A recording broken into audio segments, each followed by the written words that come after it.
అందరికీ మరొకసారి వందనములు తెలియజేస్తూ ఉన్నాను. ఈ చర్చ కార్యక్రమం యొక్క నియమ నిబంధనలు మనం ఒకసారి తెలుసుకొని ముందుకు వెళ్దాం. చర్చకు నియమించబడినటువంటి చర్చనీయాంశం బైబిల్, ఖురాన్ లేదా ఇస్లాం మరియు క్రైస్తవ్యం వెలుగులో మొహమ్మద్ ఎవరు అనే అంశం మీద కొనసాగబోతుంది. మొదటిగా క్రైస్తవ వక్త గారైనటువంటి స్వామి సత్యప్రకాశానంద గారు తన వర్తమానాన్ని తెలియజేస్తారు. ఆ తర్వాత ముస్లిం వక్తగా మన మధ్య ఉన్నటువంటి సహోదరులు ముష్తాక్ అహ్మద్ గారు తన యొక్క వర్తమానాన్ని అందిస్తారు. ఆ తర్వాత క్రైస్తవ వక్త గారు 15 నిమిషాల పాటు ప్రతివాదాన్ని చేస్తారు. ఆయన తర్వాత ముస్లిం వక్త గారు 15 నిమిషాలు ప్రతివాదాన్ని అందిస్తారు. ఆ తర్వాత చివరిగా ప్రశ్నోత్తరాల సమయం ఉంటుంది. మొత్తం 16 ప్రశ్నలు అడగబడతాయి. క్రైస్తవ వక్తను కానివ్వండి, ముస్లిం వక్తను కానివ్వండి. 8 ప్రశ్నలు ముస్లిం వక్తను అడగటం జరుగుతుంది. మరొక 8 ప్రశ్నలు క్రైస్తవ వక్తను అడగటం జరుగుతుంది. అనగా ఇరువురి ప్రత్యర్థులను ఒక ప్రశ్న తర్వాత మరో ప్రశ్న ప్రేక్షకులు అడగాలి. ఒక్కొక్క ప్రశ్న ఎవరడిగినా సరే 1 నిమిషం కన్నా మించకుండా ప్రశ్నను అడగవలసి వస్తుంది. సమాధానం చెప్పే ఏ వక్త అయినా సరే 3 నిమిషాలు మించకుండా సమాధానం ఇవ్వాలని తెలియజేస్తున్నాం. మొదటి ప్రశ్న ముస్లిం వక్తను అడగటం జరుగుతుంది. ఆ తర్వాత క్రైస్తవ వక్తను అడగటం జరుగుతుంది. చివరి ప్రశ్న క్రైస్తవ వక్తను అడగటం జరుగుతుంది. ప్రేక్షకులు అడిగే ప్రతి ప్రశ్న కూడా వక్తలు మాట్లాడినటువంటి అంశమునకు మాత్రమే సంబంధించి ఉండాలి. అంశమునకు సంబంధించి కాకుండా వేరే ఏ ఇతర ప్రశ్నలు వారిని అడగకూడదు అని తెలియజేస్తున్నాం. అంతేకాదు ఈ చర్చా కార్యక్రమం ముగింపు వరకు కూడా మీ వద్దనున్నటువంటి సెల్ ఫోన్లను స్విచ్ ఆఫ్ చేసి ఎటువంటి ఆటంకం లేకుండా ఉంచాలని తెలియజేస్తున్నాం. అంతేకాదు కార్యక్రమం మధ్యలో వక్తలు మాట్లాడుతున్నప్పుడు, కొనసాగుతూ ఉన్నప్పుడు ఎవరూ లేచి అటు ఇటు తిరగకుండా ఆసక్తితో మీరు వినాలని మనవి చేస్తూ ఉన్నాను. అంతేకాదు ఒకవేళ ముస్లిం వక్త కానీ క్రైస్తవ వక్త కానీ మాట్లాడిన అంశాలకు నొచ్చుకొని, మరలా చెప్తున్నాను, ఒకవేళ క్రైస్తవ వక్త మాట్లాడినా కానీ, అంతేకాదు సహోదరులు ముస్లిం వక్త మాట్లాడినా కానీ కూర్చున్నటువంటి ఇరువురి ప్రేక్షకులు హృదయంలో నొచ్చుకొని ఆవేశానికి గురి కావటానికి, అంతేకాదు ఆవేశానికి గురై ఎటువంటి ఆటంకానికి కానీ నిశ్శబ్దాన్ని ఛేదించేవారుగా కానీ ఉండకుండా వీలైతే సమాధానంగా నిశ్శబ్దంగా లేచి ప్రాంగణాన్ని విడిచి బయటికి వెళ్ళొచ్చని మీకు సహృదయంతో మనవి చేస్తూ ఉన్నాను. క్రైస్తవ పక్షం వ్యక్తులు కానీ ముస్లిం పక్ష వ్యక్తులు కానీ వక్తల ప్రసంగాలకు సమాధానములకు స్పందనగా చప్పట్లు కొట్టడం కానీ, ఈలలు వేయటం కానీ, మరే ఇతరమైనటువంటి శబ్దం చేయటం కానీ కాకుండా మీరు సమాధానాన్ని సహృదయంగా అంగీకరించాలని తెలియజేస్తూ ఉన్నాం. అంతేకాదు వక్తలు మాట్లాడుతున్నప్పుడు, మరలా చెప్తూ ఉన్నాను, వక్తలు మాట్లాడుతున్నప్పుడు ఎటువంటి ఆటంకము వారికి కలిగించకుండా నిశ్శబ్దంగా వినాలని తెలియజేస్తూ ఉన్నాను. ఈ నియమ నిబంధనలకు మనం కట్టుబడి కార్యక్రమం చివరి వరకు కొనసాగాలని మీకు తెలియజేస్తూ ఉన్నాను. ఈ సమయాన్ని మన మధ్యలో ఉన్నటువంటి కార్యనిర్వాహకులు గారికి అప్పగిస్తూ ఉన్నాను. అక్కడ ఒక చిన్న మిస్టేక్ జరిగింది. మొదటి ప్రశ్న క్రైస్తవ వక్తను అడగబడుతుంది, ఆఖరి ప్రశ్న ముస్లిం వక్తను అడగబడుతుంది. దాని తరువాత ముస్లిం పక్షాన వచ్చిన గెస్ట్ 5 లేక దాదాపు మ్యాక్సిమం 8 మినిట్స్ వరకు అతను ఏమనుకుంటున్నాడు, ఎలా కార్యం జరిగింది, ఏమైనా చెప్పొచ్చు. దాని తర్వాత క్రైస్తవ పక్షాన వచ్చిన గెస్ట్ మాట్లాడతారు. దాని తర్వాత ఓట్ ఆఫ్ థ్యాంక్స్తో మనము ప్రోగ్రామ్ని ముగింపబడుతుంది. ఇప్పుడు మన మధ్యలో ఉన్న కిరణ్ గారిని వచ్చి దాని ముందు ఇంకో విషయము ఏంటంటే, నేను స్పీకర్స్కి కన్వీనియంట్గా ఉండాలని వాళ్ళ ఎదురుగా కూర్చుంటాను. టైం 5 నిమిషాలు ఉండగా ఒకసారి లేచి నిలబడతాను. అప్పుడు 5 నిమిషాలు ఉంది అని అర్థము. తర్వాత ఒకటే నిమిషం ఉన్నప్పుడు నేను లేచి కంటిన్యూస్గా టైం అయిపోయే వరకు నిలబడతాను. నేను కూర్చున్నాను అంటే, నిలబడి కూర్చున్నాను అంటే మీరు ఆపేయాలి. ఇంకా మీరు కొనసాగనివ్వను. ఎందుకంటే మనకు చాలా టైము ఇప్పుడే మా వల్ల కొద్దిగా డిలే అయింది. సో అది చిన్న మనం పాటిస్తే బాగుంటుంది. ఇప్పుడు మన మధ్యలో ఉన్న కిరణ్ గారు మన క్రైస్తవ వక్తని ఇంట్రడ్యూస్ చేస్తారు.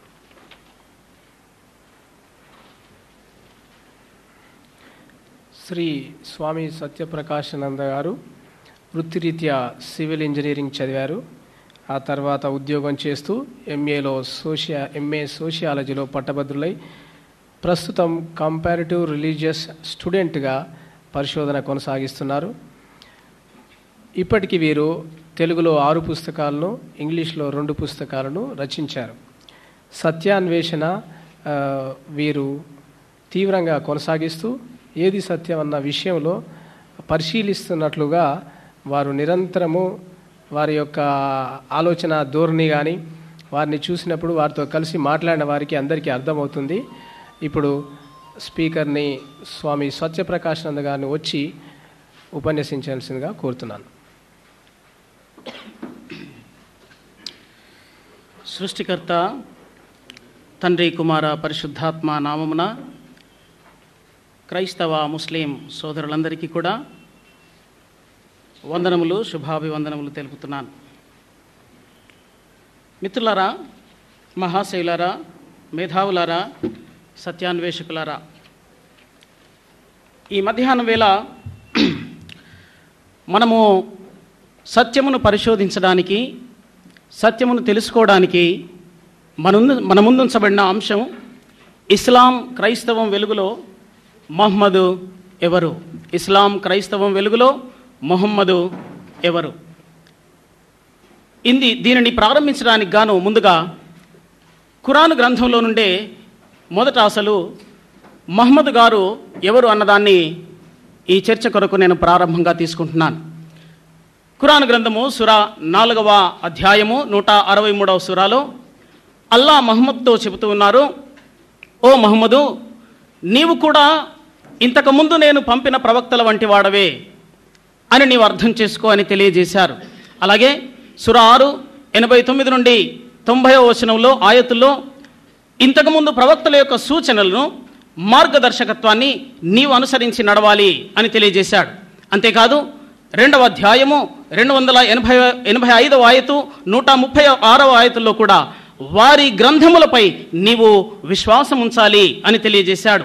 అలాగే సూరా 10వ అధ్యాయము 94, 95 వచనాల్లోను, 16వ అధ్యాయము 43వ వచనంలోను, 21వ అధ్యాయము 7వ వచనంలోను నీకేదైనా ఈ గ్రంథముల విషయంలో, నేను ఇస్తున్న ప్రత్యక్షతల విషయంలో ఏదైనా సందేహం ఉంటే నీవు వెళ్ళి గ్రంథ ప్రజల దగ్గరికి వెళ్ళి అడగాలి అన్నాడు. సూరా 5వ అధ్యాయము 44 నుండి 47 ఆయతుల్లో గ్రంథ ప్రజలు అనగా గ్రంథ ప్రజలు వారికి ఇంతకుముందే నేను గ్రంథం ఇచ్చాను గనక గ్రంథ ప్రజలు సహితము వారికి అనుగ్రహించబడిన గ్రంథం ప్రకారమే వారు తీర్పు తీర్చాలి. ప్రియ సత్యాన్వేషకులారా, మిత్రులారా, గ్రంథ ప్రజలు అనగా ఖురాను ప్రకారముగా యూదులు, క్రైస్తవులు వారికి అనుగ్రహించబడిన గ్రంథం తౌరేత్, జబూర్, ఇంజీల్ అనగా అవి కలిపిన గ్రంథమే సత్యవేదమైన బైబిల్ పరిశుద్ధ గ్రంథమని మీకు మనవి చేస్తూ ఉన్నాను. ఈ యొక్క పరిశోధనతో మనము ఈ సత్యాన్వేషణకు కొనసాగుదాం. నేను అందిస్తున్న ప్రతి మాట కూడా మన ముందుంచబడిన ఇస్లామిక్ రిసోర్సెస్, ఇస్లాము గ్రంథములు అన్నీ కూడా చట్టబద్ధంగా ఇస్లాము ధర్మానుసారంగా అథెంటిక్గా గుర్తింపుగా రూపొందించబడిన గ్రంథాలు. ఖురాన్ గ్రంథము, బుఖారీ సహీ, అలాగే ఇంకా ఇతర గ్రంథాలన్నీ కూడా నేను ముందుంచడం జరిగింది. ఎందుకొరకనగా నేను చేసిన పరిశోధనలో నుండి, ఈ గ్రంథాల్లో నుండే నేను మీకు సత్యాన్ని తెలియచేస్తూ ఉన్నాను. మిత్రులారా, గ్రంథ ప్రజలు వారికి అనుగ్రహించబడిన గ్రంథం ప్రకారమే తీర్పు తీర్చాలి. కాబట్టి అల్లా అయినా మహమ్మద్ గారైనా గ్రంథ ప్రజలను ఆదేశిస్తున్నారు ఏమిటంటే, మీకున్న గ్రంథం ప్రకారం మీరు తీర్పు తీర్చండి. కనుక ఇప్పుడు ఇక్కడ మన సత్యాన్వేషణ మొదలవుతుంది. ఎలాగంటే, ఒక సత్యాన్ని స్థిరపరచడానికి దేన్ని కొలబద్దగా తీసుకోవాలి? గ్రంథమును, దేవుడు పంపిన గ్రంథమును కొలబద్దగా తీసుకోవాలి. ఏమిటా కొలబద్ద? సత్యవేదమైన బైబిల్ పరిశుద్ధ గ్రంథం. అయితే ఈ సత్యవేదమైన బైబిల్ పరిశుద్ధ గ్రంథంలో మనం ఒక సత్యాన్ని అన్వేషించడం కోసం ప్రతిదానికి దేవుడు ఒక కొలబద్ద నియమించాడు. అలాగే మనం మొదటిగా చదువుకున్న సూరా ప్రకారం 4వ అధ్యాయము 163 ప్రకారము, నీవు కూడా మునుపటి వంటి ప్రవక్తలవే అని చెప్పిన మాటకు గాను అసలు ముందు మహమ్మద్ గారు ప్రవక్తయేనా కాదా, అయితే ఎలాంటి ప్రవక్త అనేది మనము అన్వేషణ సాగిద్దాం. స్నేహితులారా, గ్రంథములో అనగా దేవుడు పంపిన గ్రంథంలో తౌరేత్ అనగా మొదటి 5 గ్రంథములు, అందులో ద్వితీయోపదేశ కాండము 18వ అధ్యాయము 21 నుండి 22 వచనాల్లో దేవుడు చెబుతూ ఉన్నాడు, సత్య ప్రవక్త మొదటిగా యెహోవా నామమున ప్రకటించాలి, రెండవదిగా ఆయన ప్రకటించినది నెరవేర్చబడాలి అని చెప్పాడు. మొట్టమొదటిగా యెహోవా నామమున ప్రకటించాలి. దేవుని నామము మొట్టమొదటిగా ఈ నిర్గమాకాండము 3వ అధ్యాయము 14-15 వచనాల్లో మొదటిగా మోషేకు దేవుడు ప్రత్యక్షతనిస్తూ నా నామము యెహోవా అని సెలవిచ్చాడు. ఇదే నిరంతరము నా జ్ఞాపకార్థ నామము అని కూడా చెప్పాడు. అంటే ఎవరు కూడా దేవుని నామమును మార్చడానికి వీల్లేదు. దేవుని నామముననే ప్రతి వారు కూడా ప్రవచించాలి. అది సత్య ప్రవక్త యొక్క లక్షణం. అయితే నేను చేసిన పరిశోధనలో, నేను అన్వేషించిన గ్రంథాల్లో ఎక్కడ కూడా ఖురాన్లో గాని, హదీసుల్లో గాని, సీరాలో గాని ఎక్కడ కూడా మహమ్మద్ ప్రవక్త గారు యెహోవా దేవుని నామమును ఉచ్చరించినట్టుగా, దేవుని పేరును యెహోవాగా ఉచ్చరించినట్టుగా నాకెక్కడనూ కనిపించలేదు. అలాగే ప్రవక్త ప్రవచించినది తప్పనిసరిగా అక్షరాల తూచా తప్పకుండా ఒక్క దినమైనను తేడా రాకుండా నెరవేర్చబడాలి. అది సత్య దేవుని ప్రవక్త యొక్క లక్షణం.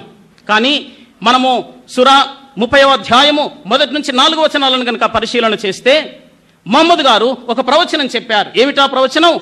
పర్షియన్లు సిరియాను అతి కొద్ది రోజుల్లోనే వారు జయించబోతున్నారని. కొద్ది రోజుల్లో అన్న పదానికి యూసుఫ్ అలీ గారు ఇంగ్లీష్లో చేసిన ఆ ఖురాను తర్జుమా ప్రకారముగా 3 నుండి 9 సంవత్సరాలని వ్రాయబడి ఉంది.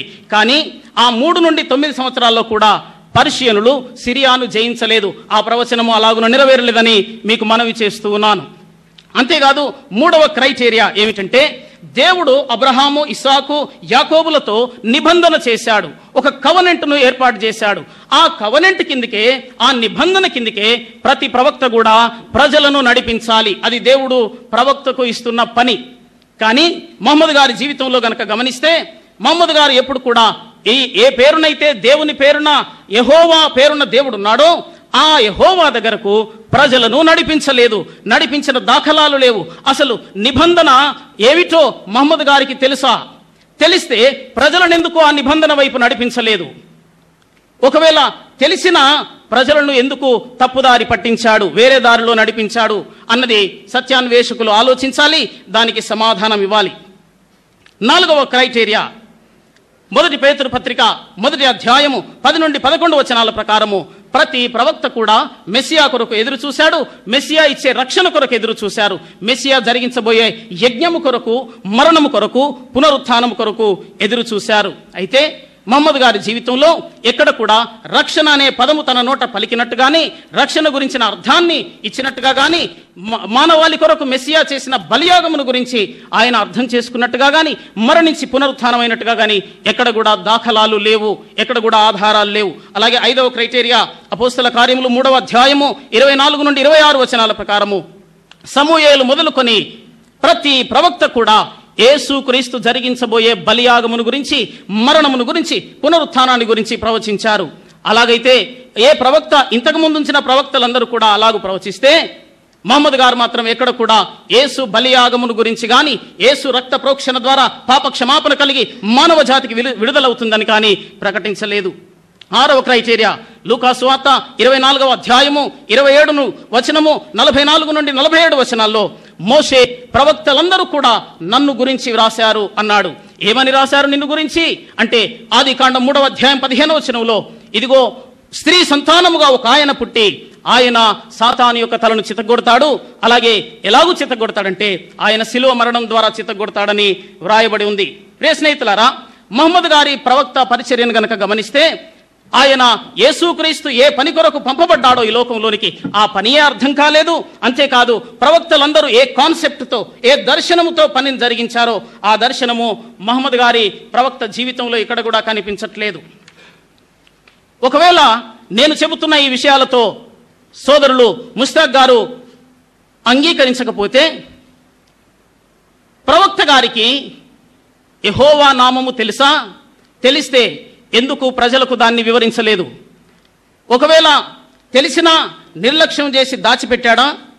అసలు అలాంటి వ్యక్తిని, దేవుని నామమునే దాచిన వ్యక్తిని ప్రవక్తగా మనము ఎలాగూ గుర్తించగలము అన్నదాన్ని దయచేసి వివరించాల్సిందిగా మనవి చేస్తున్నాను. అలాగే మరొక ప్రశ్న, దేవుడైన యెహోవా ఆది కాండము నుండి ప్రకటన గ్రంథం వరకు కూడా అందరూ ప్రవక్తల నోట మెస్సియా యొక్క నామమును, మెస్సియా జరిగించే పరిచర్యను, ప్రాముఖ్యంగా మరణ పునరుత్థానముల గురించి చెప్పిస్తే మహమ్మద్ గారు మాత్రం ఎక్కడ కూడా ఆ పనిని జరిగించలేదు, ఆ సంభాషణ చేయలేదు.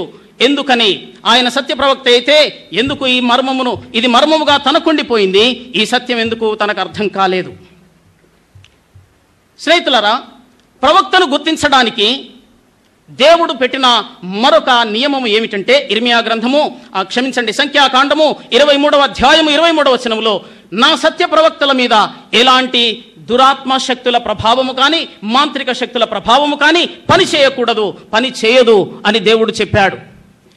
ఈ యొక్క క్రైటీరియా ప్రకారం మనం ఆలోచన చేస్తే, పరిశోధన చేస్తే, ఖురాను గ్రంథం కూడా ఈ యొక్క క్రైటీరియాతో ఏకీభవిస్తుంది. సూరా 17వ అధ్యాయము 65వ వచనము, 38వ అధ్యాయం 38వ వచనము, 15వ అధ్యాయం 39 నుండి 42 వచనాల్లో మాంత్రిక శక్తులు ప్రవక్తల మీద పని చేయకూడదు అని తెలియజేస్తున్నాయి. అయితే మహమ్మద్ గారి జీవితంలో జరిగిందేమిటి? ఆయన బాల్యము నుండి కూడా మాంత్రిక శక్తుల చేత పీడించబడ్డాడు. అంతేకాదు ప్రవక్త అయిన తదుపరి కూడా ఆయన మాంత్రిక శక్తుల చేత తరచూ పీడించబడుతూ వచ్చాడు. సుమారు ఒకసారి ఒక ఆత్మ తన మీదికి వచ్చిందంటే 6 నెలల నుండి 3 సంవత్సరముల వరకు ఆ ఆత్మ తన మీద కార్యం చేస్తూ ఉండేది. కనుక ఈ క్రైటీరియా ప్రకారంగా కూడా మహమ్మద్ గారు ఒక ప్రవక్తగా, ఒక క్రైస్తవ సత్యాన్వేషకునిగా అంగీకరించడానికి ముస్లిం గ్రంథాలు ఇస్తున్న ఆధార ప్రకారంగా నాకేమాత్రము కూడా ఆధారం కనబడట్లేదని మనవి చేస్తున్నాను. ప్రవక్తలంతా కూడా ఇలాగున మాంత్రిక శక్తుల మీద సంపూర్ణమైన అధికారం కలిగి ఉన్నారు. వారి మీద మాంత్రిక శక్తులు ఏమాత్రం పని చేయలేదు. ఉదాహరణకి నిర్గమాకాండము 7వ అధ్యాయము 1 నుండి 12 వచనాల్లో మోషే ఐగుప్తు దేశపు మాంత్రిక శక్తులన్నింటినీ కూడా సంపూర్ణముగా జయించిన వాడుగా కనబడుతున్నాడు. అలాగే లూకాసు వార్త 4వ అధ్యాయము 1 నుండి 10 వచనాల్లో యేసుక్రీస్తు ప్రభు కూడా దురాత్మలను జయించాడు, సాతాను ప్రభావమును కూడా జయించాడు. తన మీద పని చేయకుండా జయించగలిగాడు. వ్యక్తుల మీద పనిచేసిన ఆయన వాటి నుండి ఆయన వారిని విడిపించగలిగాడు. ఇలాగ మోషే యేసులు కూడా, ఇద్దరు కూడా, ఇంకా అనేక ప్రవక్తలు దురాత్మల ప్రభావం కింద లేరు, దురాత్మల ప్రభావం కింద ఉన్న వారిని విడిపించారు. నేనంటున్నానా ఈ మాటలు? మరి కాదు. మనకు ఇస్లాం గ్రంథాలు చెబుతున్నాయి మహమ్మద్ గారు మాంత్రిక శక్తుల ప్రభావం కింద ఉన్నాడని. ఏమిటవి? Kitab al Tabaqat volume number 2 page number 225 225, page number 248. అలాగే సహీ బుఖారీ వాల్యూమ్ నంబర్ 7 658వ హదీస్, 660 661వ హదీసుల్లో ఆయన చెప్పుకుంటున్నాడు ఏమిటంటే, నేను పిచ్చివాణ్ణేమోనని నాకు అనిపిస్తూ ఉంది, I feel that I'm mad అని తన భార్యలతో చెప్పుకున్నాడు. అంతేకాదు తన మానసిక స్థిరత్వం అంతా కూడా అల్లకల్లోలం అయిపోయి అస్థిరం అయిపోయిన వాడుగా కనబడ్డాడు. అంతేకాదు తాను తరచుగా తన భార్యలతో లైంగిక కార్యంలో పాల్గొనకపోయినా నేను లైంగిక కార్యక్రమంలో పాల్గొన్నానేమో అని తనకు భ్రమలో ఉంటుండేవాడని ఎవరు చెప్పారు? ఆయనే చెప్పాడు. ఇంతకుముందు నేను ఇచ్చిన వచనాల ఆధారంగా ఆయనే తన భార్యతో చెప్పుకున్నాడు. అయేషా చెబుతూ ఆమె ఈ విషయాన్ని అందరికీ అర్థం చేస్తుంది. ఏమిటంటే, ఆయన భార్య అయిన నాతో లైంగిక కార్యక్రమంలో పాల్పొందకపోయినా, ఇంకా ఇతర భార్యలతో లైంగిక కార్యక్రమంలో పాల్పొందకపోయినా తాను అనుకునేవాడు, ఒక భ్రమపడేవాడు ఏమిటంటే, నేను లైంగిక కార్యక్రమంలో పాల్గొంటున్నానేమో అని. గమనించాలి సత్యాన్వేషకులైన మిత్రులారా, ఒక సత్య ప్రవక్త భ్రమలో ఉండి ఒక కార్యాన్ని జరిగించలేకపోయినా జరిగించినట్టుగా భ్రమపడుతున్నాడంటే, ఆయన హీరా గుహలో ఉండి నిజముగా గాబ్రియేలు దూత రాకపోయినా గాబ్రియేలు దూత వచ్చినట్టుగా భ్రమపడి ఉండొచ్చు కదా. అలాగే దేవుని ప్రత్యక్షత తన మీదికి రాకపోయినా వస్తుందేమో అని భ్రమపడి ఉండొచ్చు కదా. దేవుడు త్రిత్వమని గ్రంథ ప్రజలు అనగా ప్రవక్తలందరూ బోధిస్తున్నా దేవుడు త్రిత్వం కాదేమో అని భ్రమపడి ఉండొచ్చు కదా. యేసు దేవుని కుమారుడని యేసుతో పాటు అందరూ చెబుతూ వచ్చినా యేసు దేవుని కుమారుడని భ్రమలోనే ఉండి చెప్పి ఉండొచ్చు కదా. యేసు శిలువ మరణం పొంది పునరుత్థానుడై తిరిగి లేచాడని ప్రవక్తలందరూ సాక్ష్యమిస్తుండగా యేసు చనిపోనే లేదని ఆ భ్రమలోనే ఉండి ఆయన చెప్పి ఉండొచ్చు కదా. పాప క్షమాపణ కొరకు రక్త ప్రోక్షణం అవసరం. ఆ రక్తం ప్రోక్షణము ద్వారానే మనిషికి పాప క్షమాపణ కలుగుతుంది, దేవుడు పాప క్షమాపణ అంగీకరిస్తాడని ప్రవక్తలందరూ ప్రవచించి ఉండగా తాను మాత్రం రక్త ప్రోక్షణం అవసరం లేదని భ్రమలో ఉండే అనుకొని ఉండొచ్చు కదా. అలాగే ఆ ప్రవక్తలు పూజించిన దేవుణ్ణే నేను కూడా పూజిస్తున్నానని అదే భ్రమలో ఉండి అనుకొని ఉండొచ్చు కదా. వారి మతమే నా మతమని కూడా అదే భ్రమలో ఉండి అనుకొని ఉండొచ్చు కదా. ఎందుకంటే తన భార్య దగ్గరే ఆయన కొన్ని విషయాల్లో భ్రమపడ్డాడంటే ఇవన్నీ కూడా భ్రమలు కాదు అనడానికి ఆధారం ఎక్కడ? ఇర్మియా గ్రంథము 23వ అధ్యాయము 31వ వచనంలో దేవుడు సెలవిస్తూ ఉన్నాడు, మాయా స్వప్నములను నేను ఇవ్వని మాటలను ప్రకటించు ప్రవక్తకు నేను విరోధిని. నేను చెబుతున్న ఈ సత్యాలతో ఒకవేళ సోదరులు అంగీకరించలేకపోతే నేను వేసిన ప్రశ్నలకు దయచేసి మీరు జవాబును ఆలోచించాలని మనవి చేస్తున్నాను. అంతకుముందు వచ్చిన ప్రవక్తల లాంటి వాడవే అని మొదటిగా మనం చూసాం సురాలో. అయితే అంతకుముందు వచ్చిన ప్రవక్తల్లో ఎవరిలోనైనా ఇలాంటి ఊహా ప్రపంచంలో వారి జీవితం గడిచిందా? తాను ఎన్నిక చేసుకున్న ఒక ప్రవక్త మీద మాంత్రిక శక్తులు పనిచేయడానికి కానీ మాంత్రిక శక్తుల చేత పీడించబడడానికి కానీ దేవుడు ఎందుకు అనుమతిస్తాడు? ఒకవేళ అలాగ అనుమతిస్తే ఆయన సత్య ప్రవక్త ఎలాగవుతాడు? ఆ సత్య ప్రవక్త చెప్పిన మాటలు ఎలాగూ సత్యమవుతాయి? సత్యాన్వేషకులు ఆలోచించాలి, జవాబునివ్వాలని మనవి చేస్తున్నాను.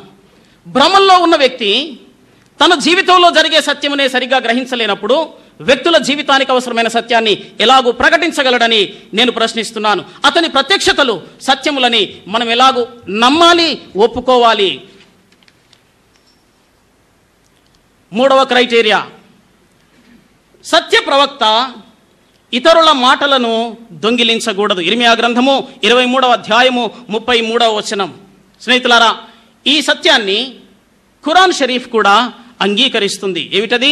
సూరా 52వ అధ్యాయము 33వ వచనము, 6వ అధ్యాయము 25వ వచనము, 16వ అధ్యాయము 101వ వచనము, 25వ అధ్యాయము 4-5 వచనాలు, 10వ అధ్యాయము 38వ వచనము. వీటన్నిటిలో కూడా ప్రజలు వచ్చి మహమ్మద్ గారితో అంటున్నారు, నీవు చెబుతున్న సందేశంలోని విషయాలు నీవు ఫోర్జరీ చేశావు అన్నారు. నీవు వేరే వాళ్ళవి నీవిగా చెబుతున్నావు, నీ దర్శనములుగా నీకు దేవుడిచ్చిన ప్రత్యక్షత చెబుతున్నావు అన్నారు. అంటే ప్రజలకు అర్థమైంది అంతకు ముందున్న విషయాలనే తాను దేవుని ప్రత్యక్షంగా చెబుతున్నాడని. ఒకవేళ సోదరులు అనొచ్చు, అసలు మహమ్మద్ గారికి చదివే రానప్పుడు ఇతరుల దగ్గర నుంచి ఎలాగూ దొంగిలిస్తాడని. మహమ్మద్ ప్రవక్త గారు అక్షర జ్ఞానము లేని ప్రవక్త అయినా కాదు. నేనంటున్నానా ఈ మాట? అసలే కాదు. సత్య దేవుడు పంపిన గ్రంథాలని చెప్పబడుతున్న హదీసులు, ఖురాను, అలాగే ఇతర హదీసులు, ఇతర సిరా మొదలైన గ్రంథాలు చెబుతున్నాయి. సహీ బుఖారీ 9వ అధ్యాయము 632వ హదీస్, 6వ అధ్యాయము 12వ హదీసుల్లో యూదులు తమ గ్రంథాన్ని హిబ్రూలో చదివి అరబ్బీ భాషలో తర్జుమా చేస్తూ ఉంటే మహమ్మద్ గారు విన్నారు అని అక్కడ వ్రాయబడి ఉంది. అలాగే సహీ బుఖారీ 6వ వాల్యూమ్ 478వ హదీస్లోను, మొదటి వాల్యూమ్ 3వ హదీస్లోను ఆయన వరాకా బిన్ నౌఫుల్ అనే ఒక క్రైస్తవుడి దగ్గర కొంతకాలం ఉన్నట్టుగా మనకు ఆధారాలున్నాయి. అలాగే సహీ బుఖారీ 7వ వాల్యూమ్ 88వ హదీసులో ఆయేషాతో పెళ్లి జరుగుతున్న సందర్భంలో ఆయేషా పెళ్లికి సంబంధించిన అగ్రిమెంట్ను తానే సంతకం రాశాడు. అలాగే సున్నా అబూ దావూద్ 9వ వాల్యూమ్ హదీస్ నంబర్ 2993వ హదీసులో ప్రజలు కొందరు వచ్చి ఒక చోట ఒక గ్రంథపు చుట్టను, పార్చమెంటును చదువుతున్నారు. అందులో ఒక వ్యక్తి లేచి, ఇది ఎవరు రాశారు ఇంతకు అని అడిగారు. వాళ్ళు అన్నారు, ఇది మహమ్మద్ గారు రాశారు అని చెప్పారు. అలాగే సూరా 18-28వ వచనంలో ఆయతులో 7 క్రైస్తవ యువకులను గురించిన సంఘటన ఒకటి మహమ్మద్ గారు తన నోట చెబుతున్నారు. ఏమిటా సంఘటన అంటే, క్రైస్తవులకు హింసలు ప్రారంభమైనప్పుడు ఈ 7 యవనస్తులు పారిపోయి ఒక గుహలో ప్రార్థన చేయడం మొదలు పెట్టారు. ప్రార్థన మొదలైందో లేదో వాళ్లకు అనుకోకుండా నిద్ర వచ్చేసింది. అలా నిద్రపోయి ఎన్ని సంవత్సరాలు ఉన్నారు? 309 సంవత్సరాలు ఉన్నారు అని చెప్పాడు. అయితే ఒక వ్యక్తి సాధారణమైన వయస్సు ఇప్పుడు మామూలుగా ఉన్న వయసు ఎంత? నిజానికి అది ప్రత్యక్షతేనా, దేవుడిచ్చిన ప్రత్యక్షతేనా? కాదు అని ఎలాగో తెలుసు మనకు. అంతకు మునిపే డ్రాగన్ అనే ఒక గ్రంథంలోను, యాక్టా సాక్టోరం అనే ఒక గ్రంథంలోను అదే కథను ముందుగానే రాశారు మహమ్మద్ గారి కంటే ముందే. తన కూతురుతో కొంతమంది పిల్లలు ఆడుకుంటున్నారు. అప్పుడు మహమ్మద్ ప్రవక్త గారు ఒక పోయట్రీని, పద్యాన్ని చదివారు. ఇంతలో ప్రక్కనున్న ఒక అమ్మాయి వెంటనే గ్రహించి ఇది మా నాన్నగారు రాసింది కదా అని వారి కూతురుతో చెప్పింది. ఇవన్నీ ఎందుకు చూపిస్తున్నాను ఇంతకు నేను?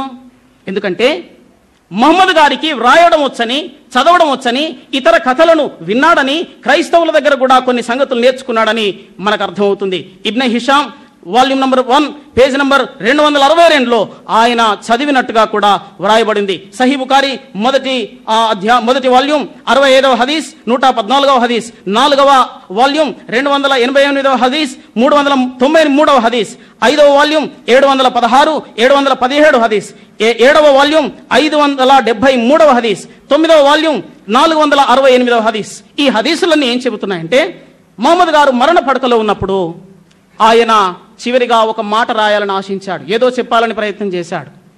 కనుక నాకు ఒక పెన్ను పేపర్ తెచ్చివ్వండి, నేను ఒక విషయం రాయాలనుకుంటున్నానన్నారు. రాయనివ్వలేదు ఆయనను. కానీ రాయాలన్న తపన వచ్చిందంటే రాయగలిగే మనసు ఉందనా లేదనా, రాయగలడనా లేడనా, ఇది సత్యాన్వేషకులు ఆలోచించాలి. ఇంతకు నేను అడుగుతున్నాను, ఒక వేరే ఇతర అన్య జాతి మతాల్లో నుండి, అన్య గ్రంథాల్లో నుండి కొన్ని సంఘటనలను ఎత్తి దైవ ప్రత్యక్షతలుగా చెబితే ఆయన సత్య ప్రవక్త ఎలా కాగలడు? అంతకుముందు దేవుడు ప్రకటింపచేసిన గ్రంథంలో నుండి తీసి దానినే ఇంప్రూవ్ చేసి చెప్పగలిగితే మంచిదే, అది సత్యదైవ ప్రవక్త లక్షణం. యేసు వారు అలాగే చేశారు కూడా. కానీ అన్య జాతుల గ్రంథంలో నుండి, ప్యాగన్ రిలీజియన్స్లో నుండి ఎక్కడ కూడా యేసు ప్రభుల వారు కానీ ఏ ప్రవక్త కానీ ఎత్తి చెప్పలేదు.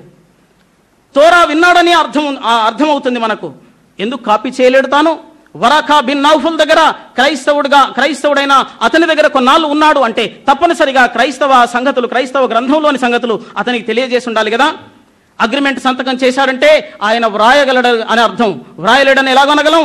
అపోక్రిప అనగా అన్యమత గ్రంథాల్లో నుండి విషయాలను తీసుకొచ్చాడంటే అది సత్య దేవుని ప్రత్యక్షత ఎలాగవుతుంది? సత్యాన్వేషకులైన మీరు ఆలోచించాలి, జవాబును పరిశోధించాలని మనవి చేస్తున్నాను. యూదులు ప్రవక్తగా గుర్తించడానికి, ఇతను ప్రవక్త అని అర్థం చేసుకోవడానికి ఒక క్రైటీరియాను పెట్టుకున్నారు. దేవుడించిన క్రైటీరియానే కాదు, యూదులలో కూడా ఒక క్రైటీరియా ఉంది. ఏమిటది? ఒకనాడు సమరయ స్త్రీ బావి దగ్గర యేసు ప్రభువును కలుసుకొని మాట్లాడుతున్న సందర్భంలో ఆమె యొక్క పాపమును, ఆమె మనస్సును గ్రహించి బయట పెట్టగలిగాడు. కాబట్టి చూడండి, ఈయన ప్రవక్త కాడ నా అసలు రహస్యాన్ని బయట పెట్టాడన్నారు. అంటే అర్థం ఏంటంటే ప్రవక్త వ్యక్తుల మనస్సులోని ఉద్దేశాన్ని కూడా గ్రహించగలరు అని మనకు అర్థమవుతుంది. లూకా సువార్త 7వ అధ్యాయం 36 నుండి 50 వచనాల్లో కూడా ప్రవక్త యొక్క లక్షణం ఏమిటంటే వ్యక్తి మనస్సులో ఏముందో కనుగొనాలి. ఒకసారి యేసు ప్రభు దగ్గరికి ఒక సీమోను అనే ఒక ఆయన తన ఇంటికి పిలిచాడు, యూదుడు. అయితే ఆయన దగ్గరికి ఒక స్త్రీ వచ్చి, యేసు ప్రభు దగ్గరికి వచ్చి ఆమె అత్తరుబుడ్డి పగలగొట్టి తన వెంట్రుకలతో కాళ్ళు తుడుస్తుంది. అప్పుడు ఆ ఇంటికి పిలిచిన యజమాని అనుకున్నాడు, అయ్యో ఈమె ఎలాంటి పాపాత్మురాలైన స్త్రీయో ఈయనకు తెలియదా అనుకున్నాడు. వెంటనే యేసు ప్రభు ఆయన మనస్సులో ఏమనుకుంటున్నాడో గ్రహించి ఆయన జవాబిచ్చాడు అక్కడ. అంటే వ్యక్తుల మనస్సులో ఏమనుకుంటున్నారో, వ్యక్తుల హృదయంలో ఏముందో చెప్పగలగడమే ప్రవక్త యొక్క లక్షణం. మార్కు సువార్త 2వ అధ్యాయము 6 నుండి 11 వచనాలు, యోహాను సువార్త 4వ అధ్యాయం 1 నుండి 18 వచనాలు, యోహాను సువార్త 8వ అధ్యాయము 1 నుండి 12 వచనాలు. వ్యక్తుల మనస్సును, హృదయములను గుర్తించడమే ప్రవక్త యొక్క పని. ఇది కేవలం బైబిల్ నుండే కాదు, ఖురాన్ షరీఫ్లో నుండి కూడా మనకు ఆధారం ఉంది. 3వ అధ్యాయము ఖురాన్ షరీఫ్లో 49వ ఆయతులో యేసువారు అన్నారు, మీరేమి తిన్నారో నాకు తెలుసు, మీ ఇళ్లలో ఏమి దాచుకొని వచ్చారో కూడా నాకు తెలుసు. కనుక ప్రవక్త యొక్క లక్షణం మనస్సులో ఏముందో, ఇంటిలో కూడా ఏమి దాచుకొని వచ్చారో చెప్పగలిగిన స్థితి ప్రవక్తకు ఉంటుంది. ఈ సత్యాన్ని ఇతర గ్రంథాలు కూడా ఆధారం ఇస్తున్నాయి. అంతేకాదు ఖురాన్ షరీఫ్ 19వ అధ్యాయము 25 నుండి 35వ ఆయతుల్లో యేసు ప్రభు అప్పుడే పుట్టాడు, మరియమ్మ గ్రామంలోనికి తీసుకుని వచ్చింది. ఖురాన్ షరీఫ్ ప్రకారంగా తీసుకుని రాగానే ఆమె మీద కొందరు నిందలు వేస్తున్నావు, ఎలా గన్నగలిగావు నీవని. అప్పుడు యేసు ప్రభు ఒక దిన శిశువుగా వెంటనే జవాబు చెబుతున్నాడు, ఏమిటంటే నేను ప్రవక్తను అని. ఈ సంగతి Ibn Hisham volume number 2 page number 404లోను, తబ్కాత్ ఇబ్నే సాద్ మొదటి వాల్యూమ్ పేజ్ నంబర్ 239, 254 నుండి 257 పేజీల్లోనూ వ్రాయబడి ఉంది. బైబిల్ గ్రంథంలో ఎలీషా జీవితంలో మరొక సంఘటన జరిగింది. 2వ రాజుల గ్రంథము 4వ అధ్యాయము 38 నుండి 41 వచనాల్లో శిష్యులు వచ్చి భోజనంలో విషం ఉంది అని చెప్పగానే వెంటనే ఆయన దానిని బాగు చేయగలిగాడు. దాన్ని అందరూ తినగలిగే విధంగా విషాన్ని తొలగించగలిగాడు. అంటే విషమును కూడా గుర్తుపట్టగలిగి విషమును నిర్మూలించగలిగిన శక్తి ప్రవక్తకు ఉంటుంది. ఈ 2 ఆధారాలతో ముహమ్మద్ గారి జీవితంలో మరి ఈ యొక్క లక్షణం ఉందా, ఈ అర్హత ఉందా, ఈ క్వాలిటీ ఉందా అని పరిశోధన చేస్తే జంగ్ ఖైబర్ జైనబ్ బిన్త్ హరీస్ అనే ఒక యూదా స్త్రీ ఆయనను మహమ్మద్ గారిని ఇంటికి ఆహ్వానించింది భోజనానికి. ఆమెను పెళ్లి చేసుకుంటానన్నాడు. అలాగైతే ముందు భోజనం పెడతాను రండి అన్నది. భోజనం పెట్టి ఆమె మాంసంలో విషాన్ని కలిపి పెట్టింది. భోజనం పెట్టగానే ఆ మహమ్మద్ గారు తినేశాడు. తిన్న తర్వాత తన శరీరంలో జరుగుతున్న ప్రక్రియలను బట్టి ఆయనకు అర్థమైంది, ఇందులో విషం పెట్టావా అని అడిగాడు. అవును అన్నది ఆమె. ఎందుకు ఇలాగూ చేశావన్నాడు. అంటే నీవు సత్య ప్రవక్తవో కాదో గుర్తించడానికి నేను ఇలాగూ చేశాను. అంటే యూదులు ఏమనుకునేవారు, సత్య ప్రవక్త ఆహారములో ఏముందో గ్రహించగలడు, నేను నా మనసులో ఏమనుకుంటున్నానో గ్రహించగలడు గనక ఈయన సత్య ప్రవక్త అయితే నేను ఏమనుకుంటున్నానో గ్రహించి ఇందులో విషం పెట్టావు కదా అని చెప్పగలిగితే అప్పుడు నేను ఆయన పెళ్లి చేసుకుంటాను అనుకుంది. కానీ ఆయన గ్రహించలేక తిన్నాడు. ఆ విషముతోనే చివరి వరకు చనిపోయాడు. ఈ సంగతి బుఖారీ సహీ 4వ వాల్యూమ్ 394వ హదీస్, 5వ వాల్యూమ్ 551వ హదీస్, 7వ వాల్యూమ్ 669వ హదీస్, 3వ వాల్యూమ్ 786వ హదీస్, వీటన్నిటిలో కూడా మనకు ఈ సంఘటన జరిగిన సంఘటన గురించి వ్రాయబడి ఉంది. మహమ్మద్ గారు ఏమి తింటున్నారో తెలియదు.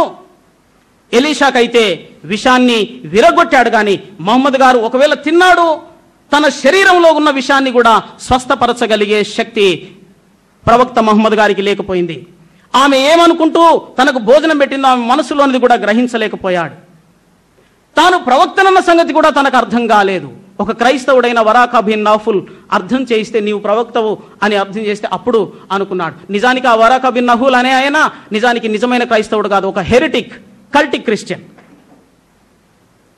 స్నేహితులారా, ఒకవేళ సోదరులు అనొచ్చు, అలాగూ చనిపోవడం అది అల్లా యొక్క ఉద్దేశం, దేవుని చిత్తం, దేవుని చిత్తం అని మనం అనుకోవచ్చు. కానీ అల్లా యొక్క ఉద్దేశం కూడా కాదది.